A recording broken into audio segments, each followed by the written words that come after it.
নমস্কার, শুভ সন্ধ্যা। আজকে শনিবার 2রা অগাস্ট 2025, বাকচক্রের নতুন পথ চলা বিবেকানন্দ ঘরে ঘরের আজকে 221তম 221st সাপ্তাহিক ধারাবাহিক বক্তৃতামালায় আপনাদের সকলকে স্বাগত, অভ্যর্থনা ও আমন্ত্রণ জানিয়ে আজকে আমাদের অনুষ্ঠান শুরু করছি। আজকের অনুষ্ঠানের বিষয় এবং বক্তা অপরিবর্তিত। বিষয় স্বামী বিবেকানন্দ এবং বক্তা শ্রী তরুণ গোস্বামী, যার পরিচয় নিষ্প্রয়োজন। সুতরাং আজকে আমি বেশি প্রাককথনে সময় নষ্ট না করে আসুন আমাদের যে পরিচিত প্রার্থনা সঙ্গীত, যেটা গেয়েছেন আমাদের এই বাকচক্রের প্রবীণতম সদস্য শ্রী রমেশচন্দ্র বন্দ্যোপাধ্যায়, তার গাওয়া সেই রবীন্দ্রসঙ্গীত, যেটাকে আমরা প্রার্থনা সঙ্গীত হিসেবে মেনে নিয়েছি, সেই গানটা শুনে আজকে আমাদের অনুষ্ঠান শুরু করছি। ভালো থাকবেন।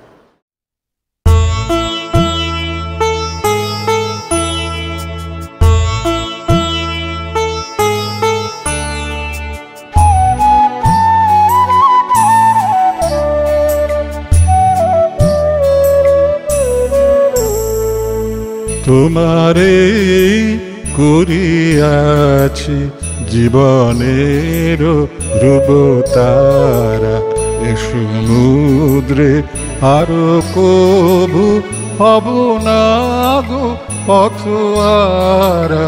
তোমারে করিয়াছি জীবনের ধ্রুবতারা,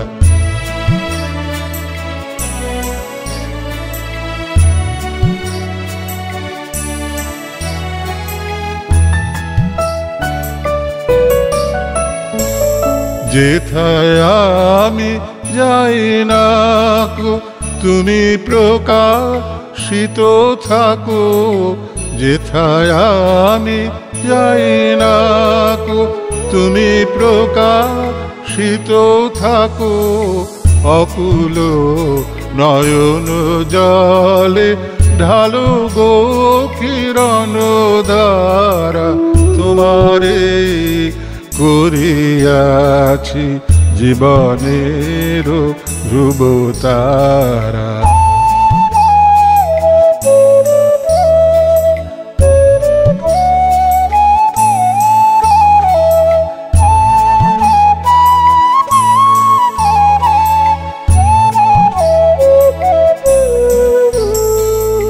তব মুখ সদা মনে জাগিতেছে সঙ্গপানে। তিলেক অন্তর হলে নাহিরি কুল কিনারা। তব মুখ সদা মনে জাগিতেছে সঙ্গপানে। তিলেক অন্তর হলে নাহেরি কুল কিনারা। কখনো বিপথে যদি ভ্রমিতে চায় হৃদি, কখনো বিপথে যদি ভ্রমিতে চায় হৃদি। অমনীয় মুখ হেরি শরমে যে হয় সারা। তোমারে করিয়াছি জীবনের ধ্রুবতারা, এ সমুদ্রে আরো কবু হব না গো পথহারা। তোমারে করিয়াছি জীবনের ধ্রুবতারা।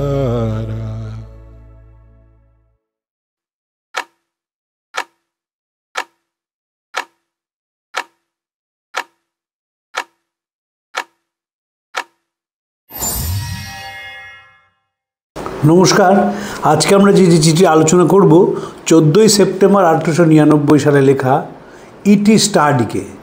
এই ইটি স্টার্ডিকে লেখা চিঠিটি কেন গুরুত্বপূর্ণ, স্বামীজি কিভাবে অপমানিত হয়েছিলেন সেইটা নিজের চিঠিতে লিখেছেন। খুব কম, দু একটা বাক্য মাত্র, কিন্তু আমরা তার থেকে অনেক কিছু জানতে পারি। স্বামীজি লিখছেন যে মিসেস জনসনের মতো ধার্মিক ব্যক্তির রোগ হওয়া উচিত নয়। এখন আবার তার মনে হচ্ছে আমার ধূমপানেতেও পাপ। স্বামীজিকে সাহেবরা দুটো কারণে বড় সমালোচনা করেছে। একটা হচ্ছে যে প্রফেট কখনো ধূমপান করে না, প্রফেট মাছ মাংস খায় না, এবং পরে ধরেছিল যে প্রফেটের ডায়াবেটিস হয় না। স্বামীজি বুদ্ধ সম্বন্ধে অসাধারণ মন্তব্য করেছিলেন। বুদ্ধ শাস্ত্র পাঠ করেননি, বুদ্ধ কোনো দিন উপাসনালয়ে যাননি, কখনো নিরামিষ খাবার খাননি, কিন্তু তিনি অবতার। এই যে খাদ্যাখাদ্যের বিচার, এই বিচারটি মানুষকে শেষ করে দেয়। কেন শেষ করে? কারণ লক্ষ্য থেকে সরে গিয়ে মানুষ উপলক্ষে মনটা বেশি দিয়ে ফেলে। আমি প্রাতিষ্ঠানিক ধর্মে একেবারে বিশ্বাস করি না, কিন্তু এটা বিশ্বাস করি যে কেউ যদি নিজের সন্তানের মতো গোপালকে দেখে, আমার তাতে বিশ্বাস আছে। কেউ যদি নিজে মা কালীকে ভাবে বাড়ির মেয়ে, আমার তাতে বিশ্বাস আছে। যদি অত্যন্ত মন দিয়ে দুর্গা পুজো করে, আমার বিশ্বাস আছে, যদি তার মনটা বেদান্তে থাকে। আমার মন বেদান্তে রইল, আমি বিশ্বাস করলাম যে আমার কাজটাই একমাত্র কাজ, আর কোনো কাজ নেই, এবং আমি পুজো অর্চনাদি করলাম, তাতে কোনো আপত্তি নেই, কিন্তু আমরা তা করি না। যারা পুজো করে তারা এই ঠাকুর ঘরে বাসি কাপড় পরে এসছিস, এই গঙ্গা জলে হাতটা ধো, এই কেন নিরামিষ খাচ্ছিস, এই যে তাতে মন চলে যায়, আর কোনো দিন তার মনটা উঠতে হয় না। মনটা আস্তে আস্তে সংস্কারযুক্ত হয়ে যায়, এবং একবার যদি মনে সংস্কার লেগে যায়, সেই সংস্কার কাটানো খুব কঠিন। তাই জন্যে দেখবেন যারা সূচিবায়গ্রস্ত, তাদের সম্বন্ধে বুদ্ধ অসাধারণ মন্তব্য করেছিলেন যে কাদের পক্ষে ধর্মাচরণ সম্ভব নয়। ক্ষুৎ পিপাসা প্রথমশ্চৈব, কামশ্চ দ্বিতীয়স্তথা, সংশয় তৃতীয়শ্চৈব, অহংকার চতুর্থচ। প্রথমে খিদে এবং তেষ্টার ওপর নিয়ন্ত্রণ। হামলে পড়ে যারা খায়, তাদের পক্ষে সাধু হওয়া মনে থেকে সম্ভব নয়। তারা পোশাকে সাধু হতে পারে, কিন্তু মন থেকে সাধু হতে পারবে না, কারণ খাবার প্রতি সাংঘাতিক লোভ। দক্ষিণেশ্বর মন্দিরে যারা দুপুরের দিকে যান, তারা কতখানি ভবতারিণীর দিকে মন থাকে আর কতখানি কচুরিয়ার রাধাবল্লভীতে মন থেকে বলা খুব কঠিন। তাই বুদ্ধদেব বলছেন ক্ষুৎ পিপাসা প্রথমশ্চৈব, কামশ্চ দ্বিতীয়স্তথা, এবং দ্বিতীয় হচ্ছে বাসনার ওপর নিয়ন্ত্রণ। বাসনার ওপর নিয়ন্ত্রণ বড় সাংঘাতিক, কিছুতেই ওটা যায় না। মানুষের যখন শরীর চলে যায়, তার মনের থেকে বাসনাটা কাটানো খুব কঠিন, কারণ মনের তো বয়স হয় না, বয়সটা হয় খোলের। যেহেতু মনের বয়স হয় না, তাই বাসনা মুক্ত মন হয় না, হতে পারে না, খুব ডিফিকাল্ট হওয়া। সংশয় তৃতীয় ছবি, সংশয় থেকেই সূচিবায়গ্রস্ততা আসে। সাহেব বিবি গোলামের বড় বউ 30 বার করে হাত ধুচ্ছে, একে ফ্রয়েড বলেছেন ওয়াশিং ম্যানিয়া। এখনও বহু লোকের আছে। আমার এক বন্ধু স্ত্রী, তার এই ওয়াশিং ম্যানিয়া আছে, আমেরিকায় থাকে। বললাম তুমি যে আমেরিকায় তো হাত ধো, হাজা হয়ে যায় না কেন? তার বাড়িতে গেছি, গাড়ি চালিয়ে গেছি বলে সেকেন্ডে আমাকে হাত ধুইয়ে আনছি, এবং বারবার হাতটা দেখাতে হচ্ছে যে পরিষ্কার হয়ে আছে। এদের পক্ষে উচ্চ চিন্তা করা খুব ডিফিকাল্ট, কারণ সেসব দিয়ে তো সেবায় আসতে হবে। তখন সে যাকে সেবা করছি ভাববে যে কী সর্বনাশ হয়ে গেল। আজকাল মানুষের নানা বিষয়ে ভুল ভাঙছে। এতদিন ধারণা ছিল যে বাড়িতে পোষ্য রাখলে তার লোম নাকি আমাদের ভয়ঙ্কর ক্ষতি করে। এখন কালকে আমি পড়ছিলাম জন হপকিন্সের একটা অসাধারণ রিপোর্ট, যে বাড়িতে যদি পোষ্য রাখা যায় তার 3টি উপকার হয়। 1, স্ট্রেস কমে যায়। 2, সেই ব্যক্তির পার্সোনালিটি ডেভেলপমেন্ট হয়। আর 3 হচ্ছে যে প্রাণী জগতের সঙ্গে তারা নিবিড় সম্পর্ক তৈরি হয়। জন হপকিন্সের অসাধারণ রিপোর্ট। এখন যেটা বলছে যে মানুষকে যেন তেন প্রকারেণ পায়রার সঙ্গে সংস্রব ছাড়তে হবে। বাড়িতে যদি পায়রা থাকে, তার ওই পালক থেকে এমন একটা জিনিস হয়, সেটা আমাদের লাংসটাকে চোক করে দিয়ে মানুষকে মেরেও দেয়, ফলে তার ওষুধ পাওয়া খুব কঠিন। ফলে কিন্তু এটা সংস্কার নয়, এটা হচ্ছে আপনি বিজ্ঞান শিক্ষা। আর সংস্কার হচ্ছে যে তুই কীরকম সাংঘাতিক হয়ে গেছিস, কেন এরকম করছিস। সেটা অসাধারণ গল্প আছে যে একটি মা তার ছেলেকে প্রচণ্ড মারছে। কেন তুই শূদ্রের হাতে জল খেয়েছিস, ছেলেকে প্রচণ্ড মারছে। তখন ছেলেটা বলেছিল যে আমার যখন জল তেষ্টা পেল, তখন ওই শূদ্রটি আমাকে জল দিয়ে বাঁচালো, তো আমি তো শূদ্র হয়ে গেলাম না, কিন্তু ও ব্রাহ্মণ হলো না কেন? তো এই যে সেবার মধ্যে দিয়ে মানুষের মানসিক উন্নতি হয়, এটি স্বামীজি বেদান্তের সঙ্গে মিশিয়ে দিয়েছিলেন। এবং শ্রীরামকৃষ্ণের একটি অসাধারণ মন্তব্য, শ্রীরামকৃষ্ণ প্রশ্ন করেছিলেন যে মানুষ যখন ব্রহ্মসত্য জগৎ মিথ্যায় বিচারে এগিয়ে যায়, তার মনে হয় জগৎটা মায়া। তারপর একদিন যখন মন জগতে ফিরে আসে, সে দেখে চারদিকে মানুষের দুঃখ, অনাহার, অনটন, যন্ত্রণা, কষ্ট। তখন সে কি মুখ ফিরিয়ে নেবে না মুখ ফেরাবে না? শ্রীরামকৃষ্ণ বলছেন, তা আবার হয় নাকি? সে তো মানুষকে নিয়েই থাকবে, সে কেন মুখ ফেরাবে? এইটিকে ইদানিংকালে স্বামী আমাদের মাস্টারমশাই অধ্যাপক অরিন্দম চক্রবর্তী বলছেন প্রেম বেদান্ত। বেদান্তের সঙ্গে যদি প্রেম যুক্ত না হয়, সে বেদান্তের কোনো মূল্য নেই। স্বামীজির বোন মারা গেছে, প্রমোদ দাস মিত্রের কাছে বলছেন বোন মারা গেছে বলে কাঁদছেন। তখন প্রমোদ দাসবাবু বলছেন, আপনি না বেদান্তে, আপনি কাঁদছেন? তখন স্বামীজি বলেছিলেন, বেদান্তি হয়েছে বলে কি হয়েছে? আমার কি চোখের জল সব ধোঁয়া হয়ে গেছে নাকি? এই যে বেদান্ত, একটা মানুষের ভুল ধারণা ছিল যে বেদান্ত মানে তো আগে চতুষ্পাঠীতে শুধু পড়া হতো, টোলে পড়া হতো। বেদান্ত যে জীবনের সঙ্গে যুক্ত হতে পারে, এটি স্বামীজি প্রথম শুরু করলেন। কিন্তু বিদেশে কি হলো, এই স্বামীজির মাংস খাওয়া নিয়ে নানা রকম কথা হয়েছে। এবং মারা যাওয়ার পরে অমৃতবাজার কাগজ লিখেছে, দি মিট ইটিং স্বামী of Belur Math is dead. আমরা বহুবার বাকচক্রে এই লাইনটি নিয়ে বলেছি, আলোচনা করেছি এবং স্বামী সম্বন্ধে দেখেছি সেটা। তো বলছেন যে আমার ধূমপান, মিস মুলারও আমাকে ছেড়ে গেছেন ওই রোগের জন্য। হয়তো তারাই ঠিক, তুমিও জানো আমিও জানি, আমি যা আমি তাই। ভারতে আমাকে এই দোষের জন্য এবং ইউরোপীয়দের সঙ্গে আহার করার জন্য আপত্তি জানিয়েছেন অনেকেই। ইউরোপীয়দের সঙ্গে খাই বলে আমার একটি পারিবারিক দেবালয় থেকে বের করে দেওয়া হয়েছিল। আমার তো ইচ্ছে হয় আমি এমন নমনীয় হই। এটা এর পর লাইনটা পরে পড়ছি, এটা সাংঘাতিক লাইন পরেরটা। স্বামীজিকে একজন আমেরিকান দম্পতি বলেছিলেন যে আপনার সঙ্গে যে আমরা মিশি, এ কান পাতা যাচ্ছে না, আপনার এত সমালোচনা চারদিকে হচ্ছে। তো স্বামীজি তখন ব্রেকফাস্ট খাবেন, মিসেস ব্লজেট বলছেন যে এরকম করো না, আজকে স্বামীজির মেজাজ খুব ভালো আছে, এভাবে তোমরা মনটাকে বিষিয়ে দিও না। তখন স্বামীজি নিজের সম্বন্ধে অসাধারণ মন্তব্য করেছিলেন, look I am what I am has been written on my forehead. If you can read it blessed you are, if you can't sorrow is yours. আমি যা, আমার তা কপালে লেখা আছে। তুমি তোমার ললাট লিখন পড়তে পারো, তাহলে তুমি ভাগ্যবান। যদি না পারো তাহলে দোষটা তোমার। সরো ইজ ইয়ার্স, তোমার দোষ, তোমার দুঃখ, তোমার যন্ত্রণা। এবং এই যে পারিবারিক দেবালয় থেকে আমাকে বের করে দেওয়া হয়েছিল, স্বামীজি বলছেন, এটা স্বামীজি খুলে লেখেননি, এটা দক্ষিণেশ্বর মন্দির। শ্রীরামকৃষ্ণের তিথি পুজোয় একবারই স্বামীজি দক্ষিণেশ্বর যেতে পেরেছিলেন, প্রথমবার বিদেশ থেকে আসার পর। স্বামীজি সেখানে বলেছিলেন, আসার আগে গুডউইনকে বলেছিলেন যে 50,000 লোক হবে। তা গুডউইন ভেবেছিলেন যে স্বামীজি হয়তো বাড়াবাড়ি করছে। গিয়ে দেখেন যে হাজার হাজার লোক সেখানে এসছে এবং ঠাকুরের তিথি পুজোয় এত উন্মাদনা যে হোরমিলার কোম্পানি বিশেষ নৌকার ব্যবস্থা করেছিল মানুষজনকে দক্ষিণেশ্বরে নিয়ে যাওয়ার জন্য। এত ভিড় হয়েছিল, স্বামীজি কথা বলতে পারেননি। স্বামীজি কিছুক্ষণ থেকে চলে যান। চলে যাওয়ার পরই মথুরমোহনের উত্তরসূরিদের ওপর আঘাত আসে, সমাজের আঘাত। যে স্বামীজি বিদেশে গিয়েছিলেন, কালাপানি পার হয়েছিলেন, ইউরোপিয়ানদের সঙ্গে খাওয়া দাওয়া করেছেন, এই স্বামীজিকে ভেতরে ঢুকতে দেওয়া হলো কেন? মথুরমোহনের ছেলে ত্রৈলোক্যনাথ স্টেটসম্যান কাগজে বিজ্ঞাপন দেয় যে আমরা তাকে আমন্ত্রণ জানাইনি, তিনি নিজেই স্বইচ্ছা এসেছিলেন এবং কিছুক্ষণ থেকে মন্দির থেকে চলে যান। এরপরে ঠাকুরের তিথি পুজো দাঁদের বাড়িতে হয়, আর কোনো দিন দক্ষিণেশ্বর মন্দিরে হয়নি। স্বামীজিকে আর কখনো ঢুকতে দেওয়া হয়নি।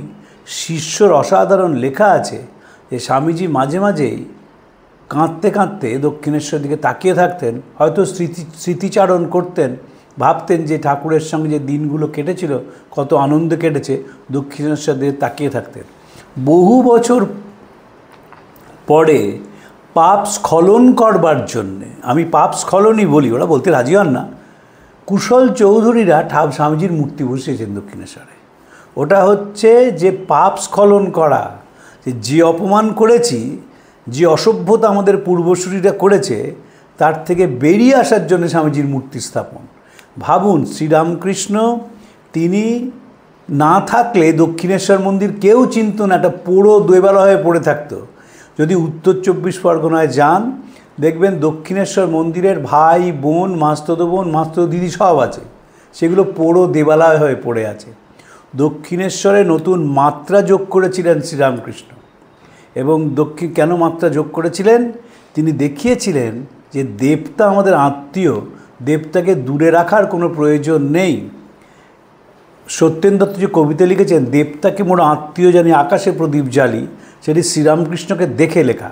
তাই দক্ষিণেশ্বর মাইনাস শ্রীরামকৃষ্ণ, তার কোনো অস্তিত্ব নেই। নিবেদিতাকেও এরা ঢুকতে দেননি। নিবেদিতা এত উদারচেতা মহিলা ছিলেন যে স্কুলের মেয়েরা দক্ষিণেশ্বরের মন্দির প্রাঙ্গণের ভেতরে গেছে, আর নিবেদিতা বাইরে থেকে দেখছেন তাদের ভেতরে যাওয়া। তিনি মেমসাহেব বোধহয় ঢুকতে দেওয়া হয়নি, এখনও বেশি সেগুলো ভেঙে গেছে। এখন দক্ষিণেশ্বর মন্দির সবাইকেই ঢুকতে দেয়, এবং এটাই পশ্চিমবঙ্গের বৈশিষ্ট্য। এখনও ভারতবর্ষের বহু মন্দির আছে যেখানে অন্য ধর্মের মানুষদের ঢুকতে দেওয়া হয় না। পুরীর জগন্নাথ মন্দিরই তাই, যে জগন্নাথ দেব মহাপ্রভু, যিনি সবার দিকে তাকিয়ে থাকেন, তাই তার চোখের কোনো পাতা নেই, সেখানে বিধর্মী বলে কিছু মানুষকে ঢুকতে দেওয়া হয় না পাণ্ডাদের নিয়মের জন্যে। তাই জন্য স্বামীজি দুঃখ করে বলেছিলেন যে ব্রাহ্মণদের বঙ্গোপসাগরে ফেলে দাও। তারপর বলে নিজেই ঠিক করে বলছে, না না, আটলান্টিকে ফেলে দাও, তাই সাঁতরিয়ে না চলে আসতে পারে।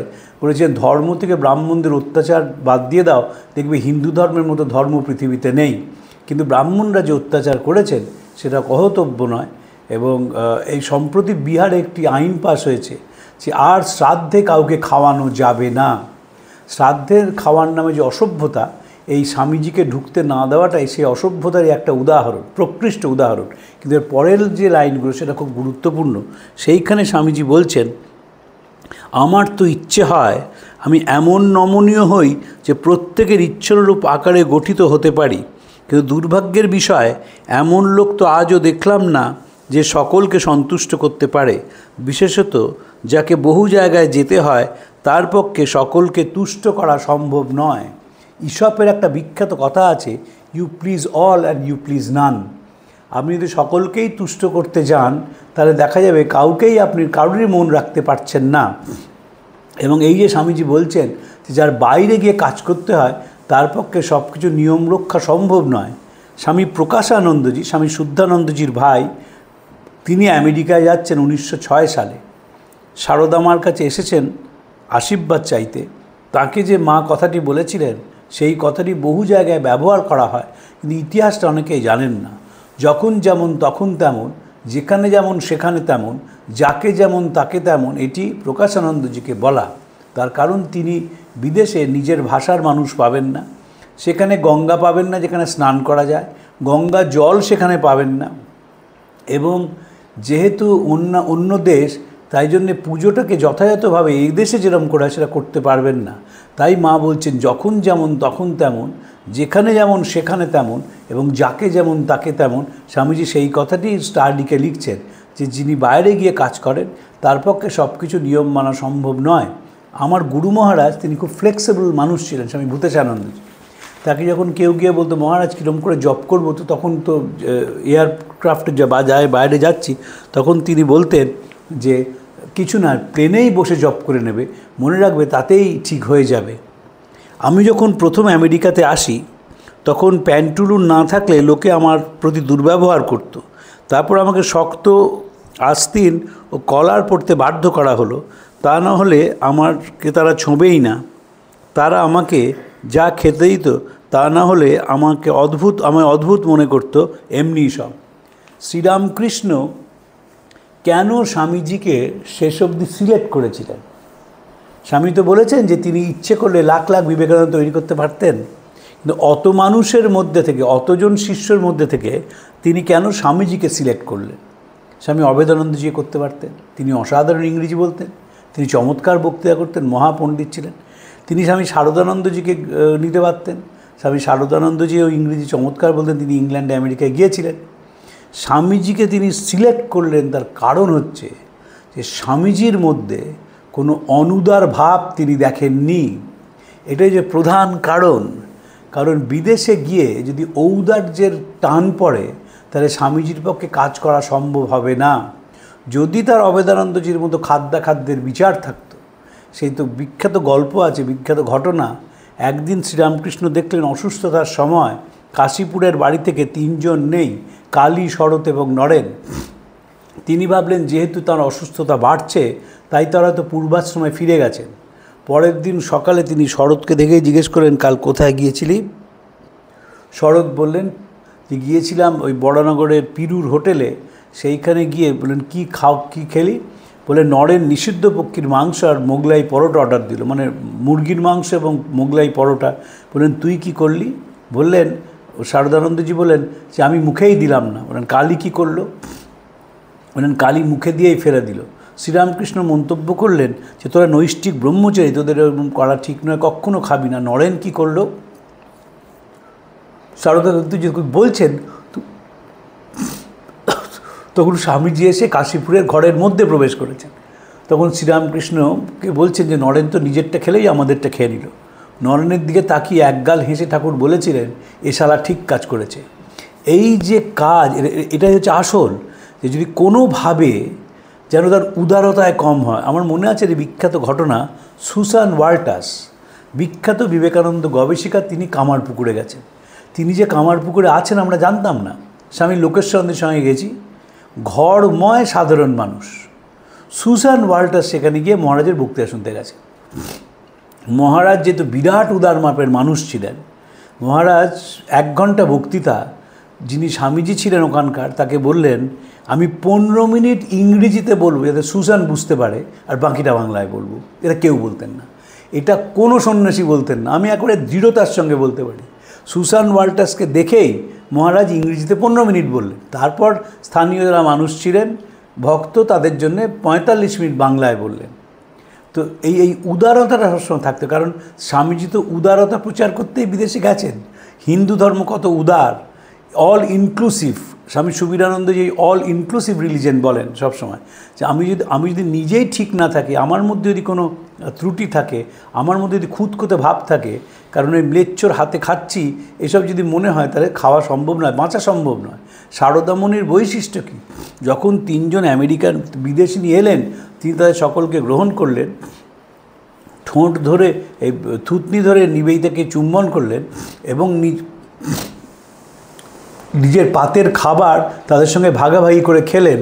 এই যে অসাধারণ তিনি দেখিয়েছিলেন, তার দেখে মুগ্ধ হয়ে গেছেন। যেহেতু ভাষা তারা জানতেন না, শুধু ব্যবহারের উষ্ণতায় তাদের আকৃষ্ট করেছিল মা শারদার প্রতি। স্বামীজি এবার রসিকতা করে বলছেন যে অবশ্য সবই আমার কর্মফল। আমি এতে খুবই খুশি আছি, কারণ এতে যদিও সময়ের মতো যন্ত্রণা হয়, তবু এতে জীবনের আরেক অভিজ্ঞতা হয় এবং তা এই জীবনেই হোক বা পরজীবনেই হোক কাজে লাগবে। এই যে এত অপমান স্বামীজি সহ্য করেছিলেন, সেই অপমান সম্বন্ধে বলছেন যে আমার এতে নতুন অভিজ্ঞতা সঞ্চয় করা হয়, কাজে লাগবেই, সেটি এই জীবনেই হোক বা পরজীবনেই হোক। আমার বন্ধু ডক্টর দেবাঞ্জন সেনগুপ্তের একটি বিখ্যাত বই আছে, ষড়বিদ্ধ বিবেকানন্দ। সেই বই গাংচিল বইটি প্রকাশ করেছিল। ষড়বিদ্ধ বিবেকানন্দ দেবাঞ্জন দেখিয়েছিল যে স্বামীজি কীভাবে পদে পদে অপমানিত হয়েছেন, এবং স্বামীজির সেই অপমান এখনও যায়নি। এখনও একটি বই বেরিয়েছে যে স্বামীজিকে নাকি রামকৃষ্ণ মিশনের সাধুরা একেবারে পরিকল্পনা মাফিক খুন করেছিল। স্বামী ব্রহ্মানন্দ এবং স্বামী শারদানন্দ সেন ছিলেন না মোটে, এবং স্বামীজিকে গলা টিপে মারা হয়। তার কারণ স্বামীজির চোখ লাল এবং তার নাক দিয়ে রক্ত পড়ছিল। যিনি লিখেছেন তার এইটুকুনি বোধ নেই, এইটুকুনি পড়াশোনা নেই যে সেরিব্রাল স্ট্রোকে খুব অ্যাকিউট স্ট্রোক হয় এবং যদি কেউ মারা যায় তাহলে তার নাকে রক্ত এবং চোখটা লাল হয়ে যায়। সাধারণ কোনো ডাক্তারবাবুকে জিজ্ঞেস করলেই জানতে পারতেন। এবং যেহেতু স্বামীজির ওই ডেথ সার্টিফিকেট নেই, তার জন্য যেন তাকে খুনই করা হয়েছে এরকম বইও বাজারে আছে, এবং বেশ কিছু লোক সেটা পড়েন। সেটা একবার ফেসবুকে বেরিয়েছিল, কত মানুষ যে তাদের লাইক করলেন, কত মানুষ যে বললেন যে নতুন তথ্য জানলাম, এ বিষয়ে কোনো শেষ নেই। কিন্তু স্বামীজি বলছেন যে জীবনের অত্যাচার থেকে নানা রকমের অভিজ্ঞতা স্বামীজির হয়েছে। স্বামীজি সম্বন্ধে গুডউইন বলেছিলেন যে স্বামীজি আপনাকে যেরকম অপমান দেশের লোক করছে, চলুন আমরা ফিরে যাই আমেরিকায়। স্বামীজি ফিরে যাননি এবং বলেছিলেন যে এদেশটা তিনি দেখেছিলেন যে এদেশের মানুষকে জাগাতে হবে, কারণ স্বামীজির বিশ্বাস ছিল যে ভারতবর্ষ একদিন পথ দেখাবে। সেই জন্যেই স্বামীজির এখানে থেকে যাওয়া। কলকাতায় বক্তৃতা দিয়েছিলেন, one wants to lose the individual in the universal one renounces, flies off and cuts himself off from all the associates of the body and the past. One works so hard that he forgets that he is a man, yet in the heart of his heart, one string vibrating, one whisper which always tells him, east or west, home is best. আমার জায়গাটি, আমার মাতৃভূমিটি সবচেয়ে যে ভালো, সবচেয়ে সুন্দর, এইটি আমার কানে বারবার কেউ বলে। তো স্বামীজি এটা বিশ্বাস করতেন। স্বামীজি এই দেশটাকে বড় ভালোবেসেছিলেন এবং নিজেই বলেছেন, আমার একটা চরিত্রের বড় দোষ আছে যে আমার মতন সেকিউলার আর কেউ নেই। বাস্তবিক তিনি তাই ছিলেন। তার মধ্যে ধর্মের কোনো অনুদারতা শ্রীরামকৃষ্ণের মতো কোনো দিন স্পর্শ করেনি, কোনো দিন ছুঁতে পারেনি স্বামীজিকে। এবং যত কষ্ট পেয়েছেন সে কষ্টের থেকে অভিজ্ঞতা সঞ্চয় করেছেন। ইটি স্টাডি যাকে চিঠি লিখেছেন, সে স্টাডির স্ত্রী স্বামীজিকে একেবারে সহ্য করতে পারতেন না। এমন ইজি চেয়ারে বসতে দিয়েছিলেন যে স্বামীজির গায়ে পেরেক ঢুকে যায়। এবং স্বামীজি পরে তাকে বলেছেন, তুমি আমি কী খেতে দিয়েছো? ঠান্ডা বাসি রুটি আর আলু সেদ্ধ। এবং এরকম চেয়ারে বসতে দিয়েছে, চেয়ার ভেঙে গেছে। কিন্তু তা সত্ত্বেও স্বামীজি স্টাডির প্রতি ভালোবাসা একদিনের জন্য যায়নি। স্বামীজিকে খুব যন্ত্রণা দিয়েছিলেন মারি লুই অভয়ানন্দ, ফরাসি সন্ন্যাসিনী। তিনি কলকাতায় এসেছিলেন। তিনি ঢাকায় গিয়ে নববৈষ্ণব আন্দোলনে যোগ দেন এবং স্বামীজির প্রচণ্ড সমালোচনা করেন। জোসেফিন ম্যাকলাউডকে স্বামীজি লিখেছিলেন যে আমাকে যেভাবে প্রার্থনা করে আমি তাকে সেইভাবেই কৃপা করি। মারি লুই পয়সা চেয়েছিল, আমি প্রার্থনা করি তার জন্য অনেক পয়সা হয়। তারপর স্বামীজি মারা গেলেন, আর তার কোনো মূল্য রইল না, কারণ আর কে সমালোচনা শুনবে। তাই জন্য তিনি আবার ফিরে গেলেন বিদেশে। মারি লুই বেঁচে আছেন শুধুমাত্র তিনি স্বামীজিকে সমালোচনা করেছিলেন বলে। হেনরিয়েটা মুলারের নাম কেউ জানতো না, জেনেছে শুধু তিনি স্বামীজিকে পীড়ন করেছিলেন বলে। ফলে এরা ইতিহাসে কিছু কিছু স্টুজ হয়ে বেঁচে থাকেন, যারা সমালোচনা করার জন্যে তাদের অস্তিত্ব, তো কেউ জানতো না। মাস্টার মশাই যদি প্রতাপ হাজরাকে বাদ দিয়ে কথামৃত লিখতেন, কত চরিত্রই তিনি বাদ দিয়েছেন, নিশ্চয়ই বাদ দিয়েছেন সবাই, তো তাহলে কেউ প্রতাপ হাজরার নামই জানতো না। কিন্তু প্রতাপ হাজরা কেন টিকে আছেন? টিকে আছেন শ্রীরামকৃষ্ণকে তিনি নানাভাবে খাটো করতেন। বলতেন, দেখো কোথাও 4 আনা, কোথাও 8 আনা, কোথাও 12 আনা, তোমার এখনও কিছুই হয়নি, এখনও লালচি মারছে অহংকারে। আর নিজে বলতেন 16 আনার ওপর 18 আনা।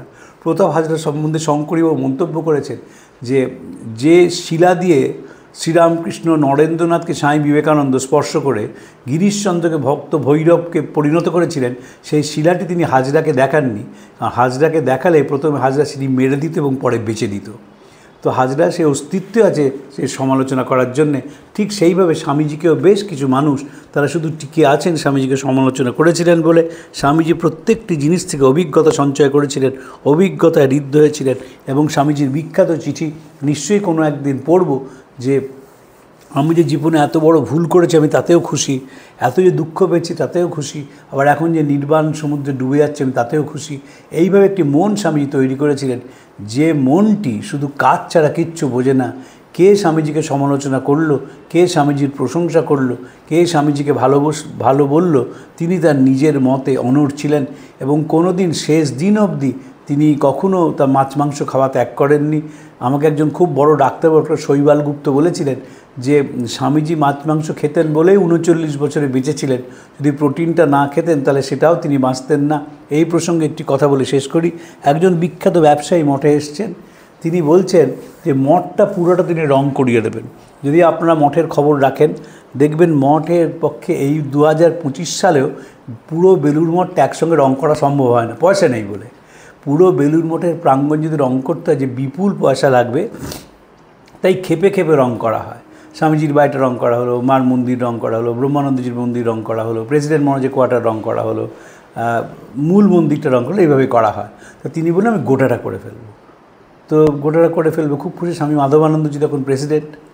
কিন্তু একটা দিন কন্ডিশান দিলেন যে আপনাদের মাছ মাংস ছেড়ে দিতে হবে। শুধু এই গ্রাউন্ডে রামকৃষ্ণ মিশন রাজি হলো না, বলছেন আমরা পারবো না, করবো না আমরা। আপনি কন্ডিশান দিচ্ছেন যে আমরা মাছ মাংস ছেড়ে দিলেই আপনি রং করিয়ে দেবেন, আমাদের রং করার প্রয়োজন নেই। যেমন স্বামীজি সরলা দেবী চৌধুরীকে লিখেছিলেন যে শ্রীরামকৃষ্ণের পুজো বন্ধ করা নয়, এমন পাপ কাজ আমরা করতে পারি না যাতে দেশের উপকার না হয়, কিন্তু পুজো বন্ধ করলেই আপনারা আসবেন, না হলে আসবেন না, আপনাদের কোনো প্রয়োজন নেই। স্বামীজি নিজের মতো করেছিলেন, নিজের মতো করে বেঁচেছেন। খেলা মোড় হইয়াছে শেষ, যখন খেলা শেষ হয়েছে চলে গেছেন, এবং যা দিয়ে গেছেন সেটা 2,500 বছরের খাদ্য। আমরা এই চিঠিপত্র এখন পড়ছি, নতুন চিঠিপত্রের 3 ভলিউম বেরিয়েছে ইংরেজিতে। যে চিঠিগুলো আরও নতুন কিছু চিঠি সংযোজিত হয়েছে, তার থেকেও বড় হচ্ছে এই চিঠিগুলো যাদের স্বামীজি কাকে লিখছেন জানা যায় না, সেটা ওই বইটাতে রয়েছে। আমি চিঠির পত্রের শেষে ওই বই তিনটি নিয়ে আলোচনা করব। তারও এখনও বেশ কয়েক মাস দেরি আছে, কারণ আমরা 1899 এসেছি। এবার 1900 সালে খুব গুরুত্বপূর্ণ চিঠি আছে, 1901 সালের গুরুত্বপূর্ণ চিঠি আছে, 1902 সালের গুরুত্বপূর্ণ চিঠি আছে। এবং আমার যেটা ধারণা এই বছর চিঠিপত্রতেই যাবে। চিঠিপত্র পুরো পড়া হয়ে গেলে ওই তিনটে মোটা মোটা বই নিয়ে আমি অন্তত 1 মাস আলোচনা করব, মানে 3টি সপ্তাহ আলোচনা করব। আমরা তো শেষ দিন সপ্তাহের শেষ শনিবার শারদা মাকে নিয়ে আলোচনা করি, ফলে তারপরে আবার অন্য কোনো বিষয়ে চলে যাব। আজকে এই অবধি রইল, আপনাদের নমস্কার জানিয়ে আজকে শেষ করছি। প্রাণারাম প্রাণারাম প্রাণা